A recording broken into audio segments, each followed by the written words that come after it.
ইসলামী ইতিহাসের এক বিস্ময়কর ঘটনা।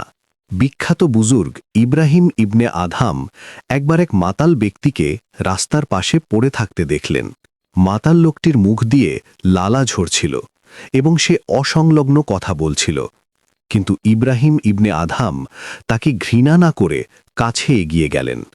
তিনি দেখলেন লোকটির মুখে আল্লাহর পবিত্র নাম উচ্চারিত হচ্ছে, কিন্তু তা অপবিত্র অবস্থায়।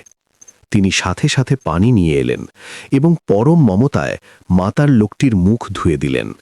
তিনি মনে মনে বললেন, হায়, যে মুখ দিয়ে আল্লাহর নাম বের হয় সেই মুখ অপবিত্র হয়ে পড়ে থাকবে, এটা আমি সহ্য করতে পারছি না। লোকটি সুস্থ হওয়ার পর যখন এই ঘটনা শুনল, লজ্জায় তার মাথা নত হয়ে গেল। সে অনুতপ্ত হয়ে তখনই তওবা করল এবং আল্লাহর একনিষ্ঠ বান্দায় পরিণত হল। সেই রাতে ইব্রাহিম ইবনে আদহাম স্বপ্নে এক গায়েবী আওয়াজ শুনতে পেলেন।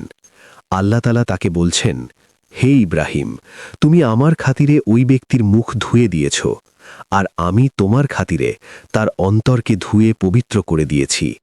সুবহান আল্লাহ। পাপীকে ঘৃণা নয়, বরং ভালোবাসা দিয়ে সংশোধন করাই হল ইসলামের আসল শিক্ষা। এই ঈমান জাগানিয়া ঘটনাটি ভালো লাগলে লাইক দিন, আর ইসলামী ইতিহাসের এমন আরও অজানা কাহিনী জানতে আমাদের চ্যানেল ইসলামিক 7কে সাবস্ক্রাইব করে রাখুন। মনে রাখবেন, দুনিয়ার আগে দিন। জাযাকাল্লাহ খায়রান।